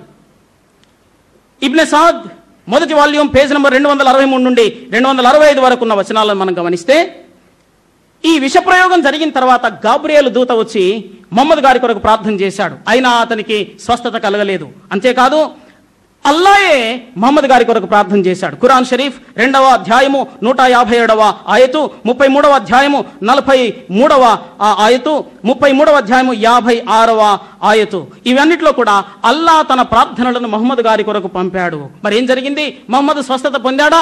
లేదు. అల్లా ప్రార్థించినా, దేవుడు ప్రార్థించినా స్వస్థత పొందలేదు. కొందరు అనొచ్చేమో, లేదు లేదండి అది ప్రార్థన కాదు, అది ఆశీర్వాదమే అనొచ్చు. కానీ అక్కడ ఆ యొక్క వచనాల్లో సలావతున్ అనే అరబ్బీ భాషా పదం వాడబడింది. ఆశీర్వాదం అనే పదానికి అర్థము బరఖా. బరఖా అనే పదం వాడబడకుండా సలావతున్ అనే పదం వాడబడింది. సలావతున్ అనే పదం అరబ్బీ డిక్షనరీ కూడా మన మధ్యలోనే ఉంది. దానికి అర్థం ప్రార్థనలు. ఇంతకు నేను అడుగుతున్నాను, మహమ్మద్ గారు సత్య ప్రవక్త అయితే విషాన్ని ఎందుకు గ్రహించలేకపోయాడు? విషాన్ని తిన్నా ఎందుకు అందులో నుండి స్వస్థత పొందలేకపోయాడు? అల్లా ఎవరిని ప్రార్థించాడు? మహమ్మద్ గారి కొరకు ప్రార్థన చేస్తున్నాడు. ప్రార్థన చేస్తున్నామంటే ఎవరికో ప్రార్థన చేయాలి. ఎవరికి ప్రార్థన చేశాడు? అల్లా. అల్లా ప్రార్థించినా స్వస్థత కలగదా? ఈ విషయాన్ని సోదరులు వివరించాలని మనవి చేస్తున్నాను. మహమ్మద్ గారికి వచ్చిన ప్రత్యక్షతల విషయంలో కూడా నాకు సమంజసంగా అనిపించలేదు. నేను ఇస్తున్న వివరణను చూసి దయచేసి సోదరులు ఈ సత్యాన్ని వివరించాలని నేను మనవి చేస్తూ ఉన్నాను. ఇబ్నె ఇషాక్ పేజ్ నంబర్ 36, 72 పేజీల్లో కూడా ఆయన బాల్యము నుండి మాంత్రిక శక్తుల ప్రభావం కింద ఉండడమే కాదు, తనకు ప్రత్యక్షత వచ్చినప్పుడు మొదట ఏం జరిగిందంటే, గారే హీరా అనగా హీరా గుహలో ఆయన ఉండి ఆయన 30 రోజుల ఉపవాస ప్రార్థనలో ఉన్నాడు. ఈ 30 రోజుల ఉపవాస ప్రార్థన అన్నది అంతకుముందు అరబ్బీయులు విగ్రహారాధన చేస్తున్న సందర్భంలో దేవతకు, వాళ్ళు నమ్ముకున్న దేవతలకు 366 విగ్రహాలు ఉండేవి కాబాలో వాళ్లకు. ఆ విగ్రహాలకు వాళ్ళు ఉపవాసం ఉండి ప్రార్థన చేసేవారు. మహమ్మద్ గారు కూడా ఆ కాబాలో 40 సంవత్సరాల వరకు ఆయన కూడా ఆ విగ్రహారాధన చేశాడు. అయితే ఒకనాడు ఈ కొండలో ప్రార్థన చేసుకుంటుండగా ఆల్ ఆఫ్ సడన్ గా దేవదూత దిగొచ్చి తన గొంతు నొక్కుతూ ఉన్నాడు. ఏమని? ఇఖరా, దీన్ని చదువు అని. నాకు చదువు రాదన్నాడు. మళ్ళీ ఇఖరా అని తన గొంతు నొక్కాడు. ఇలాగ 3 సార్లు జరిగింది. 3 సార్లు జరిగిన తర్వాత ఏమైంది? తన శరీరంలో భయం కలిగింది, చలి జ్వరం వచ్చేసింది, ముచ్చెమటలు పోసాయి. పరిగెత్తుకుంటూ వచ్చి తన భార్య అయిన ఖదీజా దగ్గర చెప్పుకున్నాడు, నాకు ఇలాగ జరుగుతుంది అని. వెంటనే, ఏం కంగారు పడకు, మా సహోదరుడు, మా దగ్గర బంధువు వరాక బిన్ నహుల్ క్రైస్తవుడు ఉన్నాడు కదా, ఆయన దగ్గరికి వెళ్తే ఆయన వివరించి చెబుతాడని ఆమె తీసుకుని వెళ్ళింది. ఆమె దగ్గర ఏమని చెప్పుకున్నాడంటే, నేను పిచ్చోన్ని అయిపోతున్నానేమో, నాకు అంత భయం వేస్తుంది అని చెప్పుకున్నాడు. సహీ ముస్లిం 3వ వాల్యూమ్ 2479 హదీస్లో ఆయనకు తరచుగా ప్రత్యక్షత వస్తున్నప్పుడెల్లా చెవిలో గనగనమంటూ గంటలు మోగుతుండేవి. ఆ గంటలు మోగుతున్నప్పుడు ప్రత్యక్షత వస్తుండేది. స్నేహితులారా, చెవిలో గంటలు మోగడం అనేది వైద్యశాస్త్ర రీత్యా అది ఎపిలెప్సీ వ్యాధికి సంబంధించింది.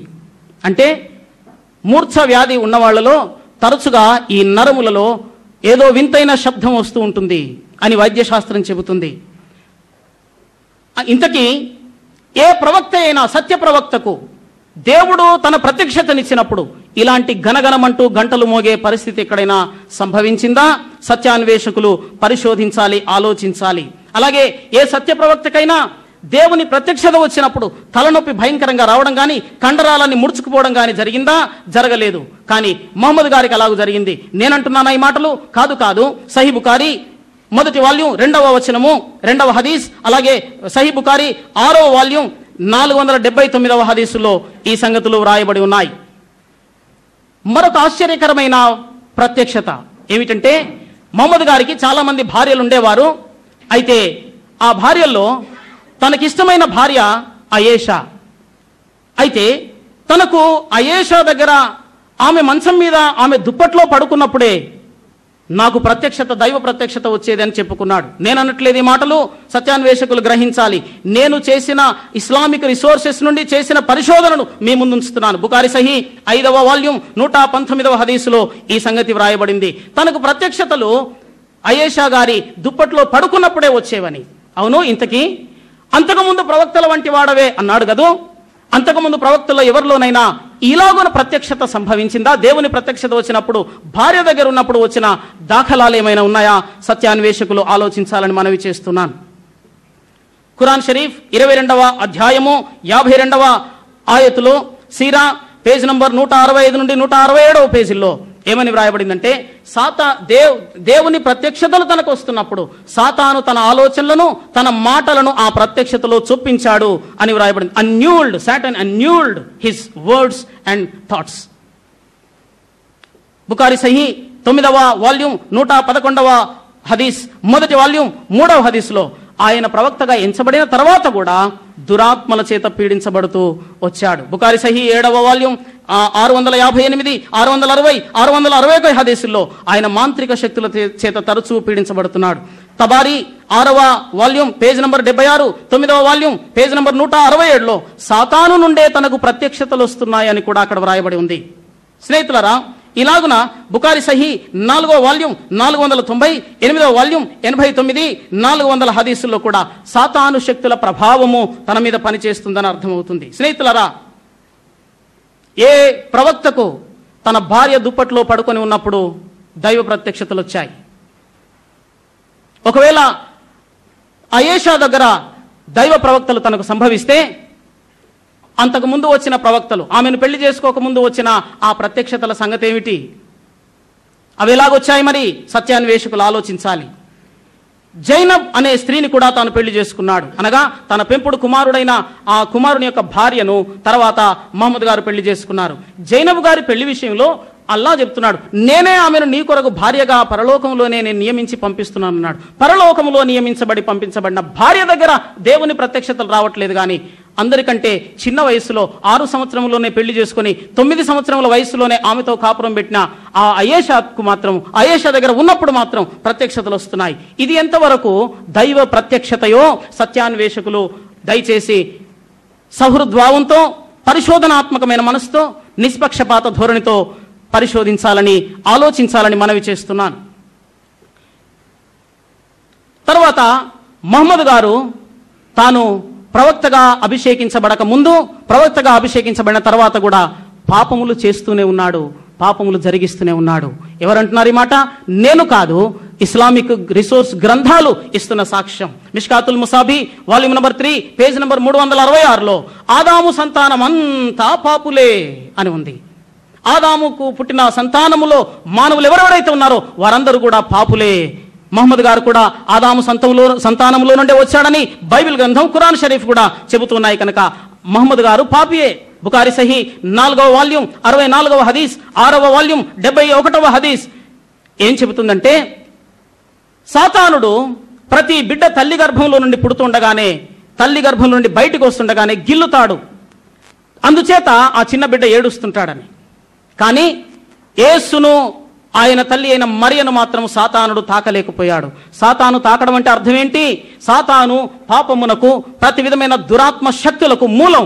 ఆయన వ్యక్తిని తాకాడంటే ఆ శక్తుల ప్రభావము మానవుని మీద పనిచేస్తుంది. అంచేత మానవుడు పాపములో కొనసాగుతాడు. యేసును, ఆయన తల్లిని మాత్రమే ముట్టలేదంటే ప్రపంచ మానవ చరిత్ర అంతట్లో కూడా యేసు క్రీస్తు ప్రభువుల వారు ఒకరే పాపము లేని పరిశుద్ధుడుగా కనబడుతున్నాడని మీరు మరొకసారి జ్ఞాపకం చేసుకోవాలని మనవి చేస్తున్నాను. ఖురాన్ షరీఫ్ 47వ అధ్యాయము 19వ ఆయతు, 48, 2, 40, 55వ ఆయతుల్లో అల్లా ఆజ్ఞాపిస్తున్నాడు మహమ్మద్ గారిని. ఏమని? ఓ మహమ్మదు, నీవు నీ పాపాల కొరకు క్షమాపణ కొరకు ప్రార్థన వేడుకో అని. నీ పాపాల కొరకు అన్న దగ్గర వాడబడిన పదం ఏమిటంటే ధన్బ్. అరబీ భాషలో ధన్బ్ అనే మాటకు చాలా భయంకరమైన అర్థం ఉంది. ధన్బ్ అనే మాట ఖురాన్ షరీఫ్లో 37 సార్లు కనబడుతుంది. దాని అర్థం ఎలాగుందంటే, దేవుని శక్తిని తృణీకరించడం ధన్బ్, నరకానికి తీసుకెళ్లే పాపము ధన్బ్, షిర్క్ అనే పాపముతో సమానము ధన్బ్, నేరములు ధన్బ్.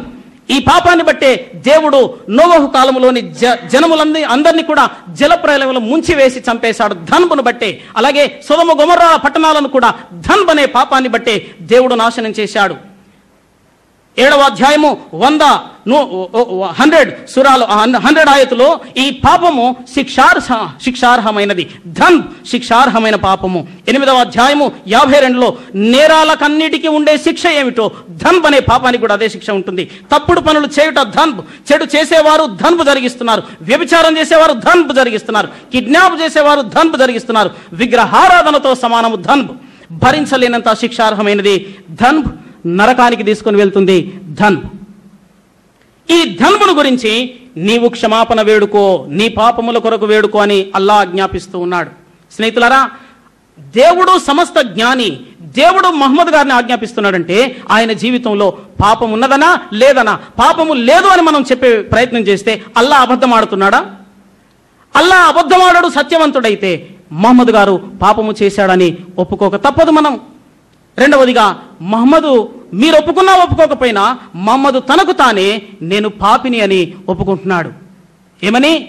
బుఖారి సహీ 3వ వాల్యూమ్ 319వ హదీసులో, నేను నా పాపముల క్షమాపణ కొరకు దినమునకు 70 మారులు నేను దేవుణ్ణి క్షమాపణ కొరకు ప్రార్థిస్తున్నాను అన్నాడు. 335వ హదీస్, 379వ హదీస్, 407, 408 ఈ హదీసులన్నింటిలో కూడా ఏమని వ్రాయబడిందంటే, నా పాపాలన్నీ అనగా నా పొరపాటులన్నీ బుద్ధిపూర్వకంగా చేసినవి, బుద్ధి లేకుండా అనగా తెలియకుండా, జ్ఞానం లేకుండా చేసినవి, తెలిసి చేసినవి, తెలియక చేసినవి, సీరియస్గా చేసినవి, సీరియస్గా లేకుండా చేసినవి, ఇంతకుముందు చేసినవి, చేయబోవునవి, అలాగే బహిరంగంగా చేసినవి, రహస్యంగా చేసినవి, జోకుగా చేసినవి, జోకు లేకుండా చేసినవి, ఈ పాపాలన్నిటిని క్షమించమని తాను అడుక్కుంటున్నాడు క్షమాపణ. దీన్ని బట్టి తాను పాపి అని తాను అంగీకరించాడు. దేవుడు కూడా నీ పాపము నీలో ఉంది, నీవు క్షమాపణ వేడుకోమని చెప్పాడు. అలాగే స్నేహితులారా, మహమ్మద్ గారు విగ్రహారాధన కూడా చేశాడు. అల్లా యొక్క బిడ్డలు 3 అని చెప్పబడుతున్నాయి. అల్లాత్, అల్ ఉజ్జాత్, అల్ మనాత్. ఈ 3 దేవతలుగా, విగ్రహాలుగా ఉన్నప్పుడు ఆ విగ్రహాల ముందు మహమ్మద్ గారు వెళ్ళి సాగిలపడ్డాడు. వాటికి సాగిలపడడం అంటే నిర్గమాకాండములో దేవుడు చెబుతున్నాడు, దేవుని ఒక్కనికే మనము సాగిలపడాలి. పైన ఆకాశం ఎందే గాని, భూమి మీద గాని, భూమి క్రింద ఉండు నీళ్లకు గాని దేని రూపమునైనా నీవు చేసుకొనకూడదు, దేని ఎదుట సాగిలపడకూడదు. అలాగున ఆయన విగ్రహారాధన కూడా చేశాడని మనకు అర్థమవుతుంది. ఖురాన్ గ్రంథం చెప్పిన విధంగా 5వ సూర 46-47 వచనాలంగా గ్రంథ ప్రజలు గ్రంథము సాక్ష్యముతో, గ్రంథం ఆధారముతో తీర్పు తీర్చాలి కనుక గ్రంథం ఆధారముతో నేను ఈ పరిశోధన చేస్తున్నాను. ఆయేషా అనే ఒక అమ్మాయి ఉంది. ఆమె వయస్సు అప్పుడు 6 సంవత్సరాలు. 6 సంవత్సరాల వయసులోనే ఆమెను భార్యగా పెళ్లి చేసుకున్నాడు, లేక స్వీకరించాడు. అలాగూ పెళ్లి చేసుకున్న తర్వాత 9 సంవత్సరాల వయసులో ఆమెతో కాపురం చేశాడు. నేనంటున్నాను ఈ మాటలు కాదు. బుఖారీ సహీ 7వ వాల్యూమ్ 65వ హదీస్, 5వ వాల్యూమ్ 234వ హదీస్, అలాగే బుఖారీ సహీ 7వ వాల్యూమ్ 88వ హదీస్, ఇవన్నీ కూడా ఏం చెబుతున్నాయంటే ఆమెతో 9 సంవత్సరాల వయస్సులో, అనగా ఆమెకు 9 సంవత్సరాల వయసు ఉండగా మహమ్మద్ గారికి 55 సంవత్సరాల వయసు ఉండగా ఆయన ఆమెతో కాపురం చేశాడు. శాస్త్రీయంగా వైద్యశాస్త్ర పరంగా మనం ఆలోచన చేస్తే స్నేహితులారా, వైద్యశాస్త్రమే కాదు సుమా, ఖురాన్ ప్రకారంగా కూడా ఒక బాలిక సంసారమునకు ఎప్పుడు యోగ్యురాలు అవుతుందంటే ఖురాన్ షరీఫ్ 24వ అధ్యాయము 59 ప్రకారం, 65వ అధ్యాయము 4వ సూరా ప్రకారం ఒక బాలిక మెచ్యూర్ కావాలి, పుష్పవతి అయిన తర్వాతనే ఆమె వివాహమునకు అర్హురాలు. మెడికల్ వైద్యశాస్త్రం ప్రకారముగా ఒక అమ్మాయి పుష్పవతి అయిన తర్వాత కూడా కనీసం 4 సంవత్సరముల వయస్సు వరకు ఆమె యొక్క ఆ శరీర అవయవములు ఎదగవు గనక ఆమె సంసారమునకు యోగ్యురాలు కాదు అన్నది. బుఖారీ సహీ 3వ వాల్యూమ్ 18వ హదీస్ కూడా పుష్పవతి అయిన తర్వాతనే ఒక అమ్మాయి సంసారమునకు యోగ్యురాలని ఉంది. కానీ 9 సంవత్సరముల వయస్సులో ఆమెతో కాపురం చేశాడు. వైద్యశాస్త్రం ఏం చెబుతుందంటే ఒకవేళ ఇలాగున మెచ్యూర్ కానీ ఒక బాలికతో గనక సంసారం చేస్తే ఆమె జీవితకాలం అంతా మానసికంగాను శారీరకంగాను స్ట్రెస్కు గురవుతూ జీవించాల్సి వస్తుంది. ఆయేషా జీవితంలో కూడా తాను ఎన్నోసార్లు స్ట్రెస్కు గురవుతూ జీవించినట్టుగా మనం చూస్తాం. ఆయేషా మంచి యవ్వన ప్రాయం 18 సంవత్సరాల వయసు వచ్చేసరికి మహమ్మద్ గారు చనిపోవడం జరిగింది. అంతేకాదు స్నేహితులారా, మహమ్మద్ గారు చేసుకున్న పెళ్లిళ్ళన్నింటిలో కూడా సుమారు 6 భార్యలు, వాళ్ళని పెళ్లి చేసుకున్నాడు, విడాకులు ఇచ్చాడు. పెళ్లి చేసుకొని సంసారమే మొదలు పెట్టలేదు, విడాకులు ఇచ్చాడు. వాళ్ళ పేర్లు అల్ కలాబియా, ఆస్మా, కొతైలా, ముఖైలా, కనానియా, సభా. స్నేహితులారా, ఇప్పుడు ఆలోచించండి, ఈనాడున్న సమాజం, ఈనాడున్న సివిలైజ్డ్ కోర్టులు ఇలాంటి వివాహాన్ని అంగీకరిస్తాయా? పోనీ ఈనాడే కాదు, ఒకవేళ ఆయన సత్యదైవ ప్రవక్త అయితే ఆయన చేసిన పని ఎంతవరకు దేవుని జ్ఞానముతో కూడుకున్నది మీరు ఆలోచించాలి. తరచుగా ముస్లిం సోదరులు చెబుతుంటారు ఏమిటంటే మహమ్మద్ ప్రవక్త గారు మానవ జాతికి అంతటికి కూడా మోడల్. ఈ మోడల్ మనందరి జీవితాల్లో మనం అంగీకరించగలమా? మన బిడ్డల జీవితాల్లో మనం అంగీకరించగలమా? మీరు ఆలోచన చేయాలని మనవి చేస్తున్నాను. బాల్య వివాహాలు ప్రోత్సహిస్తున్నట్టుగా కనబడుతుంది. అలాగే ఆయన ఎన్నో వివాహాలు చేసుకుని కొంతమందికి విడాకులు ఇచ్చినట్టుగా కూడా కనబడుతుంది. ఈ మోడల్ను సభ్య సమాజం ఎంతవరకు అంగీకరిస్తుందో దయచేసి మేధావులు నిజాయితీగా ఆలోచించాలి, సత్యమేదో నిగ్గు తేల్చాలి, సమాజానికి ఏది మంచిదో ఈ తరము వ్యక్తులందరూ నిర్ణయించాలని మనవి చేస్తున్నాను. అలా కాదండి, అసలు మీరు అర్థం చేసుకోవట్లేదు. ఇవన్నీ మీరు మహమ్మద్ గారిని తప్పుపట్టడానికే పరిశోధన చేస్తున్నారు, కానీ మీ బైబిల్లోనే మహమ్మద్ ఉన్నాడండి, ఈ సంగతి మీకు అర్థం కావట్లేదు అంటున్నారు కొందరు సోదరులు. కానీ వారు చూపిస్తున్న వచనాలు, వారు చూపిస్తున్న ఆధారాలు కూడా తప్పునని నేను మనవి చేస్తున్నాను. ఎలాగంటారా? సూర 2వ అధ్యాయము 127 నుండి 129 ఆయతుల ప్రకారము అబ్రహాము ప్రార్థన చేశాడు అని చెబుతున్నారు. ఏమని ప్రార్థన చేశాడట? దేవా, అరబ్బులలో నుండి ఒక ప్రవక్తను నీవు లేపు అని ప్రార్థన చేశాడు అని ఉంది అక్కడ. అయితే అబ్రహాము నిజంగా అలాగ చేశాడా అని మనం ఆలోచన చేస్తే, మొదటిగా అబ్రహాము ఏ గ్రంథాన్ని రాయలేదు. మరెవరు రాశారు అబ్రహాం సంగతి? మోషే రాశాడు. మోషే 5 రాసిన తోరేత్ గ్రంథంలో, అనగా 5 గ్రంథాల్లో కూడా ఎక్కడ కూడా అబ్రహాము ఈ ప్రార్థన చేసినట్టుగా ఆధారము లేదు, దాఖలాలు లేవని మనవి చేస్తున్నాను. ముస్లిం సోదరులు ఆదికాండం 17వ అధ్యాయము 18 నుండి 20 వచనాలు చూపిస్తూ, ఇదిగో ఈ ప్రార్థన ఇష్మాయేలు గురించి చేసింది లేక ప్రవక్తను గురించి చేసింది అంటుంటారు. కానీ అక్కడ మనం సత్యాన్ని జాగ్రత్తగా పరిశీలించాలంటే 17వ అధ్యాయంలో 15వ వచనం నుండి 21వ వచనం వరకు ఆ కాంటెక్స్ట్ అంతటిని చదవాలి. ఆ కాంటెక్స్ట్లో ఏముందంటే ఇష్మాయేలు గురించి ఆయన ప్రార్థన చేస్తున్నాడు అబ్రహాం గారు. ఏమని? ఇష్మాయేలును నీ సన్నిధిని బ్రతకనివ్వు. ఎందుకంటున్నాడు ఆ మాట? అప్పటికే ఆయనకు 100 సంవత్సరాల వయసుకు దగ్గరికి వచ్చేశాడు. అంతకుముందు దేవుడు ఆయనతో వాగ్దానం చేస్తున్నాడు, ఇదిగో నీ భార్య అయిన శారా ద్వారా నీకు ఇస్సాకు అనే సంతానాన్ని ఇవ్వబడుతున్నాను, ఆ సంతానంతో నేను నిబంధనను ఏర్పాటు చేస్తానంటే ఈయనకు అనుమానం వచ్చేసింది. ఏమని? 100 సంవత్సరాలు వచ్చేసాయి, ఇప్పుడు మళ్ళీ కొడుకు పుడతాడా? ఇది అసంభవం అనుకొని అదేం చేస్తావేమో తర్వాత సంగతి కానీ అయినా ఇప్పుడు నువ్వు ఇచ్చిన ఇష్మాయిల్ని అయితే బ్రతక నివ్వు అని ప్రార్థన చేశాడు. ఒకవేళ ఆయన చచ్చిపోతే నా వంశమే లేకుండా పోతుంది కదా. అది అక్కడ చేసిన ప్రార్థన. అది 18వ వచనంలో ఉంటుంది.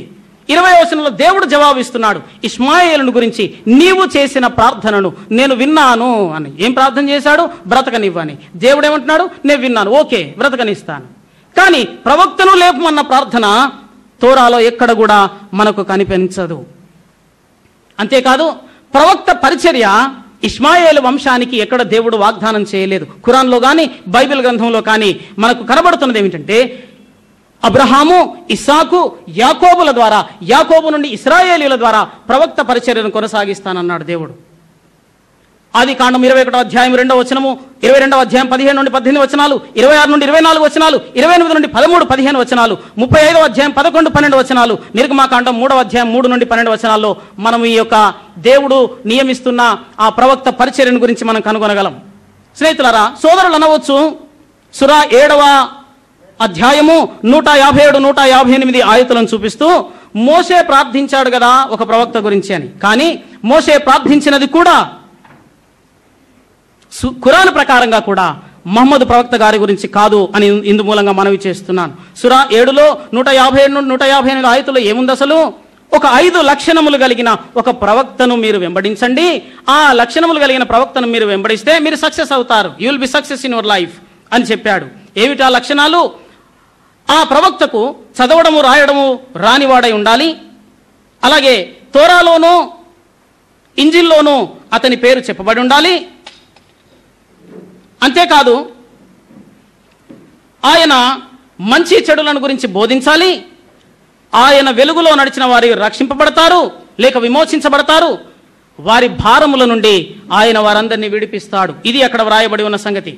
స్నేహితులారా, ఈ మాటకు మనం ఆలోచన చేస్తే, ఈ మాటను మనము పోస్ట్ మార్టం చేసి వివరణాత్మకంగా చూస్తే మనకు అర్థమయ్యేది ఏమిటంటే, ఇంతకుముందు నేను చెప్పినట్టుగా మహమ్మద్ ప్రవక్త గారు చదివారు, రాశారు కూడా అని ఇస్లామిక్ గ్రంథాల ఆధారంగా నేను ఇంతకుముందే మనవి చేశాను.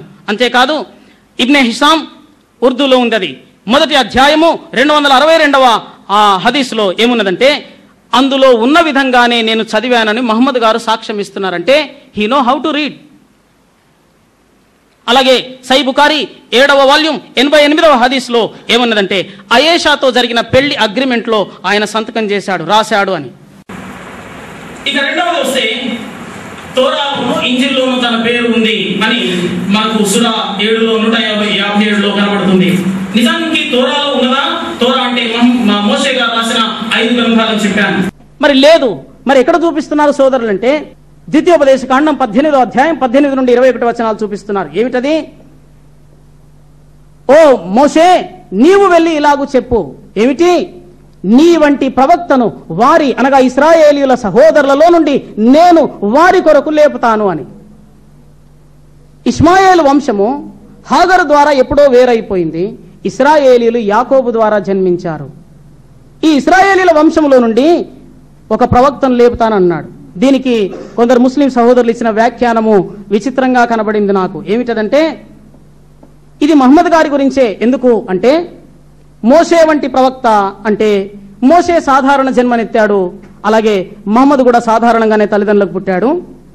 మోషే సాధారణ మరణం చెందాడు, మహమ్మద్ గారు కూడా సాధారణ మరణం చెందారు. మోషే ఎక్కువ పెళ్లిళ్ళు చేసుకున్నాడు, మహమ్మద్ గారు కూడా ఎక్కువ పెళ్లిళ్ళు చేసుకున్నాడు. మోషే శత్రువులను జయించాడు, మహమ్మద్ గారు కూడా శత్రువులను జయించారు. మోషే ధర్మశాస్త్రాన్ని తీసుకొని వచ్చాడు, మహమ్మద్ గారు కూడా ధర్మశాస్త్రాన్ని తీసుకొని వచ్చాడు. ఇది వాళ్ళు చూపిస్తున్న క్రైటీరియా. స్నేహితులారా, ఈ వాదన ఎంత సత్య సంబంధమైందో కొంచెం మనము ఓపెన్ మైండ్తో ఆలోచన చేద్దాం. ఎంతవరకు ఇది సత్య సమ్మతము అనేది మనం దయచేసి పరిశీలన చేద్దాం. ఇద్దరు సామాన్యమైన జన్మనే ఎత్తారు అన్నారు. ఆ మాటకొస్తే భూమి మీద సామాన్య జన్మ ఎత్తని వారెవరు? సామాన్య జన్మ ఎత్తిన వారందరూ ప్రవక్తలు అయిపోతారా? ఇద్దరు సామాన్య మరణం చెందారన్నారు. ఆ మాటకొస్తే సామాన్య మరణం చెందని వారెవరు? సామాన్య మరణం చెందిన వారందరూ ప్రవక్తలు అయిపోతారా? ఇద్దరు ఎక్కువ పెళ్లిళ్ళు చేసుకున్నారన్నారు. ఎక్కువ పెళ్లిళ్ళు చేసుకున్న వాళ్ళంతా ప్రవక్తలు అయిపోతారా? ఇద్దరు శత్రువులను జయించారు అన్నారు. అలెగ్జాండర్ ద గ్రేట్ కూడా ప్రపంచంలో అనేక దేశాల వారిని జయించాడు. అలెగ్జాండర్ ద గ్రేట్ కూడా ప్రవక్త అయిపోతాడా? మరి స్నేహితులారా, ధర్మశాస్త్రాన్ని తీసుకొచ్చారు ఇద్దరు కూడా అన్నారు. ఆయా దేశాలకు ఆయా గొప్ప మహనీయులు వారు కూడా చట్టాన్ని తీసుకొని వచ్చారు. మన భారతదేశానికి అంబేద్కర్ మహనీయుడు చట్టాన్ని తీసుకొని వచ్చాడు. అంబేద్కర్ మహనీయుడు మరి ప్రవక్త అయిపోతాడా? మరి ఏమిటి ఆ వాక్యానికి ఉన్న అర్థం అంటే, మనం సరిగ్గా వ్యాఖ్యానం చేస్తే మోషే వంటి ప్రవక్త అంటే అర్థం ఏంటంటే, మోషేలో ప్రత్యేకంగా జరిగిన కొన్ని కార్యాలున్నాయి, మరి ఎవరిలో కూడా అవి జరగలేదు. ఆ మోషేలో ఎవరిలో లేనివి మోషేలో ఉన్న క్వాలిటీస్ ఉన్నాయి. ఆ క్వాలిటీస్ ఉన్న ప్రవక్త ఒక ఆయన సెపరేట్ గా వస్తాడు. ఎగ్జాక్ట్ గా ఆయనలో ఉన్న క్వాలిటీస్ ఆయనలో కనబడాలి. అప్పుడు మోషే వంటి ప్రవక్త అంటే నడుస్తుంది. మరెవరు? అది సరిగ్గా యేసుక్రీస్తు ప్రభువేనని నేను సవినయంగా మనవి చేస్తున్నాను. ఎలాగూ మొట్టమొదటిగా మోషేకున్న ఎవరికి లేని ప్రత్యేకమైన క్వాలిటీ ఒకటి నేను మీకు చూపిస్తాను. మోషే ముఖాముఖిగా దేవునితో మాట్లాడగలిగాడు. దేవుని ప్రసన్నతను, దేవుని మహిమను అనుభవించగలిగాడు. చరిత్రలో ఎవరైనా మరి ఇలాగూ ఎవరికైనా జరిగినట్టు ఆధారం ఉందా? లేదు. ఒక యేసు ప్రభువులోనే. మత్తయి సువార్త 17వ అధ్యాయము 1 నుండి 5 వచనాల్లో యేసుక్రీస్తు ప్రభుల వారు రూపాంతరపు కొండ మీదకి వెళ్ళగానే సరిగ్గా ఆనాడు మోషే మీదకి దిగి వచ్చిన ఆ మహిమ ఎగ్జాక్ట్ గా యేసుక్రీస్తు ప్రభుల వారికి మీదకి దిగి వచ్చింది. సంఖ్యాకాండం 12వ అధ్యాయము 8వ వచనం, మత్తయి సువార్త 17వ అధ్యాయం నుండి 1 నుంచి 8 వచనాలు. మొహమ్మద్ గారి జీవితాన్ని కనుక మనం ఆలోచన చేస్తే ఆయేషా సాక్ష్యం ఇస్తుంది. సహీబుక సురా 6వ అధ్యాయము 103లో అక్కడ ఖురాన్లోని వచనం. అది ఖురాన్లో ఏమని చెప్పబడిందంటే, మహమ్మద్ ఎన్నడూ దేవుణ్ణి చూడలేదు. ఆయేషా సాక్ష్యం ఇస్తుంది. బుఖారి సహీ 6వ వాల్యూమ్ 378వ ఆయతు, 9వ వాల్యూమ్ 477 478 సురాల్ క్షమించండి హదీసుల్లో ఏమని వ్రాయబడిందంటే, ఆయేషా చెబుతుంది మహమ్మద్ గారు ఎప్పుడు కూడా దేవుణ్ణి చూడలేదు. ఒకవేళ ఎవరైనా దేవుణ్ణి మహమ్మద్ గారు చూశారు అని చెబితే వారు అబద్ధికులైపోతారు. మహమ్మద్ గారి జీవితాన్ని చూస్తే ఎప్పుడూ తరచుగా గాబ్రియేలు దూత మాట్లాడుతూ ఉన్నాడు. కానీ డైరెక్ట్ గా మాట్లాడిన అనుభవము తాను దేవునితో గాని దేవుడు తనతో గాని ఇద్దరికి కమ్యూనికేషన్ జరిగినట్టుగా మనకు ఆధారాలు కనిపించట్లేదు. నిర్గమకాండము 18వ అధ్యాయం 20వ వచనంలోను, 19వ అధ్యాయం 16 నుండి 21 వచనాల్లోను, సంఖ్యాకాండం 12వ అధ్యాయం 6 నుండి 9 వచనాల్లోను, మత్తయి సువార్త 17వ అధ్యాయం 1 నుంచి 8 వచనాలు చూస్తే ఇది ఎగ్జాక్ట్ గా యేసుక్రీస్తులో అచ్చముగా ఏ భేదము ఏ తేడా లేకుండా నెరవేరినట్లుగా కనబడుతుంది. యేసుక్రీస్తు ప్రభుల వారు యోహాను సువార్త 17వ అధ్యాయంలో తండ్రి అంటూ ప్రార్థన చేశాడు. దేవునితో డైరెక్ట్ గా మాట్లాడాడు. అలాగే దేవుడు మాట్లాడాడు. మూడవ క్వాలిటీ ఏమిటంటే, వారు ఆ దేవుడు మాట్లాడుతుండగా, వారు దేవునితో మాట్లాడుతుండగా ప్రజలు చూశారు. మోషే ఆ కొండనెక్కి మాట్లాడుతుండగా అహరోను కిందున్నాడు. ప్రజలందరూ కూడా నేల మీద ఉండి ఆ యొక్క ఉరుములు మెరుపుల లాంటి శబ్దమును చూసి భయపడి దేవుడు ఆయనతో మాట్లాడుతున్నాడని గుర్తించారు వారు. అలాగే యేసుక్రీస్తు ప్రభుల వారు రూపాంతరపు కొండ మీద ఉండగా దేవుని స్వరము దిగి వచ్చింది, దేవుని మేఘము దిగి వచ్చింది. ఈయన నా ప్రియ కుమారుడు, ఈయన మాట వినుడై అన్న మాటను అక్కడున్న శిష్యులు కూడా విన్నారు. స్నేహితులరా, అలాగున ద్వితీయోపదేశ కాండంలో నా వంటి అనగా మోషే వంటి ప్రవక్త ఎగ్జాక్ట్ గా ఏ భేదము లేకుండా యేసుక్రీస్తులో నెరవేరుతుందని ఇందుమూలంగా మనవి చేస్తున్నాను. ఇకపోతే ఇంజిల్లో ఉన్నది ఆ ప్రవక్తను గురించి. ఇంజిల్లో ఉన్నది అనడానికి ఎక్కడ ఆధారము? ఖురాన్ షరీఫ్ సూరా 61వ అధ్యాయము 6వ ఆయతులో చూపిస్తూ యేసు వారు చెప్పారు ఏమనంటే, నా తర్వాత అహ్మద్ వస్తాడని చెప్పాడు అని చూపిస్తున్నారు వచనాన్ని. మంచిది. ఇది నిజానికి ఫిలాసఫికల్ గా ఫాలసీ ఆఫ్ ఫాల్స్ అజంప్షన్ అంటారు. అంటే అది తప్పుడుగా ఊహించుకోవడము అని అర్థం. ఎలాగో నేను మనవి చేస్తాను, గమనించండి. యేసు వారు చెప్పారు తన తర్వాత ఒకరు వస్తారని. ఆయన లక్షణములు ఎలాగుంటాయి, ఆయన పోలికలు ఎలాగుంటాయి అన్నది చెప్పారు. ఎలాగుంటాయి? యోహాను సువార్త 14వ అధ్యాయము 7వ వచనం నుండి 16 వచనాల్లో ఆదరణకర్తను మీ కొరకు పంపిస్తాను. ఆదరణకర్త అన్నది గ్రీకు భాషలో పారాక్లిటోస్. ఆదరణకర్తను మీ కొరకు పంపిస్తాను. ఆయన లక్షణాలు ఎలా ఉంటాయంటే, లోకం ఆయన్ని చూడదు. First quality. లోకము ఆయనను ఎరగదు, లోకము ఆయనను పొందనేరదు. మీరు అనగా శిష్యులు, మీరు ఎరుగుదురు, మీతో కూడా ఎల్లప్పుడూ నివసించును, మీలో ఉండును. శిష్యులకు ఆయన అర్థమవుతాడు, ఆయన వారిలో ఉంటాడు. ఇది అన్నమాట అక్కడ ఆ పారాక్లిటోస్ ఆదరణకర్త యొక్క లక్షణములు.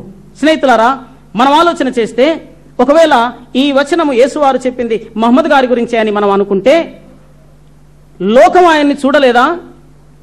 యూదులు చూశారు, క్రైస్తవులు చూశారు, సిరియా దేశం వెళ్ళినప్పుడు అన్యులు కూడా చూశారు. లోకము ఆయనను ఎరగదు. మహమ్మద్ గారిని లోకం ఎరగలేదా అన్నాడు. ఎన్నో దేశాల మీద యుద్ధాలు చేసి జయించాడు కాబట్టి లోకస్తులు ఎరుగుదురు, లోకము ఆయనను పొందనేరదు. మీరు ఎరుగుదురు అంటే ఎవరు ఎరగాలి? ఇప్పుడు శిష్యులు ఎరుగుదురు. శిష్యులు ఎరిగారు ఆ పరిశుద్ధాత్మను. ఎప్పుడు?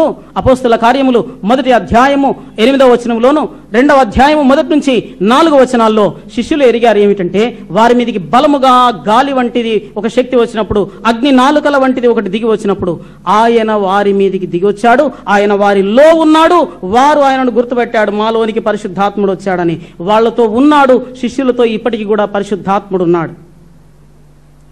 దీనిని వక్రీకరిస్తూ స్నేహితులు కొందరు ఏమని చెబుతున్నారంటే, పారాక్లిటోస్ కాదు, పెరిక్లిటోస్ అనే పదం ఉంది అక్కడ అని.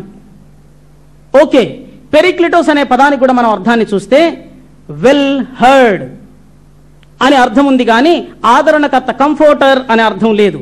కనుక నేను అన్నాను, this is false assumption according to philosophy.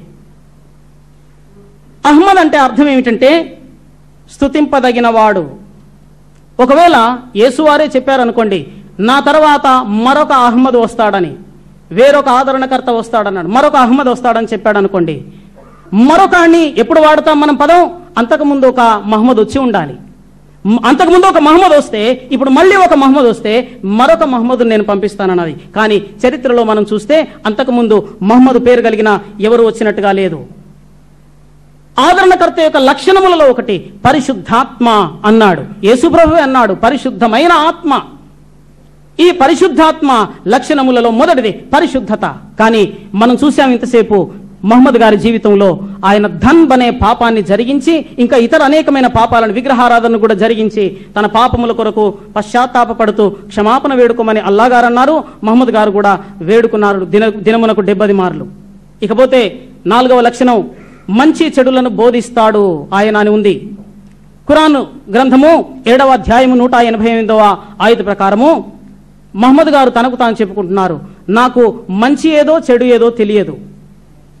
మంచి ఏదో చెడు ఏదో తెలియనప్పుడు మంచి చెడులను ఎలాగూ బోధించగలడు? 5వది, వారి భారముల నుండి ఆయన మనుషులను విడిపిస్తాడు. ఖురాన్ గ్రంథము 94వ అధ్యాయము 1 నుంచి 4 ఆయతుల ప్రకారముగా మహమ్మద్ గారు తానే పాపభారంతో కృంగిపోతూ, బలహీనుడవుతూ, తరచుగా మానసికంగా ఎన్నోసార్లు పాపముల విషయం బాధపడ్డట్టుగా ఉంది. ఎక్కడుంది? తఫ్సీర్ ఇబ్నె కసీర్ వ్యాఖ్యానములో ఉన్న ఖురాన్లో ఉన్నది అని మనవి చేస్తున్నారు. మరి ఎవరు ఈ ప్రవక్త? ఖురాన్లో చెప్పబడిన ఈ ప్రవక్త ఎవరు అంటే, ఎగ్జాక్ట్ గా అది కూడా యేసుక్రీస్తులోనే నెరవేరుతుందని ఇందు మూలంగా మనవి చేస్తున్నాను. యేసుక్రీస్తు ఎవరి దగ్గర విద్యాభ్యాసమునకు వెళ్ళలేదు. అలాగే ఆయన ఎక్కడ కూడా లిటరసీ అనగా అక్షర జ్ఞానమునకు వెళ్ళలేదు. యోహాను సువార్త 7వ అధ్యాయం 15వ వచనం, మార్కు సువార్త 6వ అధ్యాయం 2 నుండి 3 వచనాలు, మత్తయి సువార్త 7వ అధ్యాయం 28 నుండి 29 వచనాలు, 13వ అధ్యాయం 45 వచనం, లూకా సువార్త 2వ అధ్యాయము 47, 48 వచనాల ఈ సంగతి చూస్తాం.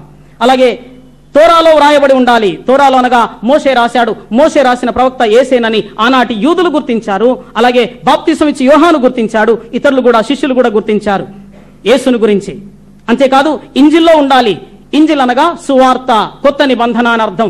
ఈ ఇంజిల్లో యేసు ప్రభువుని గురించి లేని గ్రంథమే లేదని మీకు మనవి చేస్తున్నాను.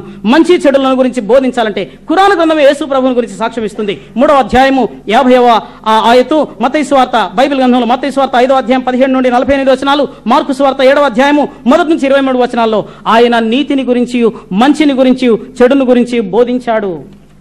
భారముల నుండి విడిపించాలి. ఏ భారముల నుండి అనగా మానవుడు మొదటిగా పాపమను భారముతో పుట్టాడు, పెరుగుతున్నాడు. ఆ పాపమును భారమును బట్టి జీవితంలో అనేకములైన అర్ధరహితమైన భారములను మోస్తున్నాడు. ఈ భారములన్నిటి నుంచి విడిపించాలంటే మొదటిగా పాప భారము నుండి విడుదల పొందాలి. యేసుప్రభు అన్నాడు, నేను రోగుల కొరకు అనగా పాపములలో ఉన్న వారి కొరకే వచ్చాను. రోగములో ఉన్న వారికి వైద్యుడు అవసరం కానీ ఆరోగ్యంగా ఉన్న వారికి అక్కర్లేదు. నేను పాపముల నుండి విడిపించడానికి వచ్చాను, పాపుల కొరకు నా ప్రాణం పెట్టడానికి వచ్చానన్నాడు. యోహాను సువార్త 1వ అధ్యాయం 29వ వచనంలోను అలాగే 30వ వచనంలోను యేసు ప్రభు చెప్పాడు, నేను బాప్తిసం ఇచ్చి యోహాను చెప్పాడు, లోక పాపమును మోసుకొని పోయే దేవుని. ఇలాగున దేవుని బిడ్డలారా, మహమ్మద్ గారు సత్య ప్రవక్తగా నాకు కనిపించలేదు. ఖురాన్లోను బైబిల్లోను చెప్పబడిన ప్రవక్త యేసు ప్రభుగా నాకు కనిపించాడని ఇందుమూలంగా నా పరిశోధనను ముగిస్తున్నాను. Thank you. Mushtaq Ahmed, district east Godavari, Kakinada పట్టణ వాస్తవ్యులు. ఈయన ప్రస్తుతం TMC the true message centre యొక్క చీఫ్ ఆర్గనైజర్గా తన బాధ్యతలు నిర్వహిస్తున్నారు. వారి యొక్క స్టడీ విషయానికి వస్తే వారిది ఇస్లామిక్ కుటుంబం కనుక ధార్మిక విద్యను గృహస్థంగానే అభ్యసించారు. అనంతరం వారు సామాజిక పరిస్థితులను దృష్టిలో ఉంచుకొని హిందూ క్రైస్తవ ధర్మాలను తులనాత్మక అధ్యయనం చేశారు. బ్రదర్ ముస్తాక్ అహ్మద్ గారు ఎస్ఓ యొక్క రీజనల్ ఆర్గనైజర్గాను, సలహా మండలి ఆర్గనైజర్గాను మరియు జమాతే ఇస్లామీ సభ్యులుగాను గతంలో తన సేవలను అందించారు. బ్రదర్ అభిలాష్ గారు ఒక ఆంధ్రప్రదేశ్లోనే కాక భారతదేశంలో ఇతర రాష్ట్రాల్లోనూ మరియు అంతర్జాతీయ సదస్సులను కూడా సందేశం ఇవ్వడం జరిగింది. ఈయన ఇప్పుడు వరకు టేబుల్ టాక్, గ్రూప్ డిస్కషన్, ఇష్టాగోష్ఠి, పబ్లిక్ మీట్ దాదాపు 800 నుండి 900 వరకు నిర్వహించడం జరిగింది. అందులోని కొన్ని ప్రోగ్రాం యొక్క ఆడియో మరియు వీడియో క్యాసెట్లు the true message centre Kakinada నుండి మీకు అందుబాటులో ఉన్నాయి. బ్రదర్ అభిలాష్ గారు ప్రముఖ ముస్లిం మదర్సాలు అయిన అన్వరుల్ హుదా, అల్ మాహిదుల్ అల్ ఇస్లాహీ, జామితుల్ బన్నాత్, జామితుల్ ఖురాన్ వంటి మదర్సాల్లో లెక్చర్ ఇచ్చి ఉన్నారు.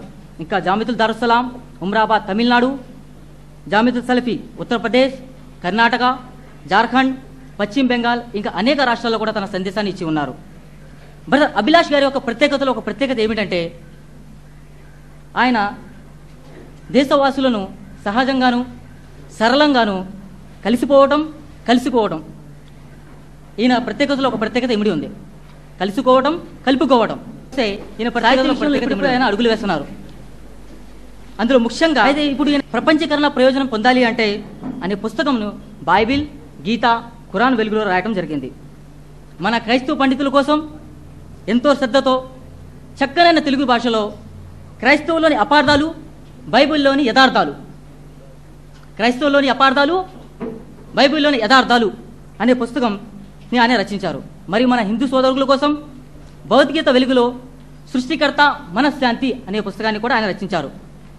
అవి 2 త్వరలో ప్రింట్ కానున్నవి. దేవుడి కార్యాన్ని సులభతరం చేయుగాక. మన క్రైస్తవ పండితుల ఆహ్వానం మేరకు చర్చిలోని కార్యక్రమాలు నిమిత్తం ఎన్నోసార్లు ఆయన ఆహ్వానించబడారు. దేవుడి తిర్తమాలేక ఒకడా, నిత్య జీవితంకు బలి అవసరమా అనే అంశాలపై ప్రముఖ క్రైస్తవ పండితుడైన అద్దంకి రంజిత్ ఓఫీర్ గారితో కూడా చర్చాగోష్ఠి నిర్వహించారు. వారి ఈ ప్రయత్నాల ద్వారా ముస్లిం క్రైస్తవుల మధ్య, విశ్వ మానవలి మధ్య సోదరిభావం, శాంతి దేవుడు కలిగించుగాక. ఇప్పుడు మన ముస్తాక్ అహ్మద్ గారు తన సందేశాన్ని అందిస్తారు.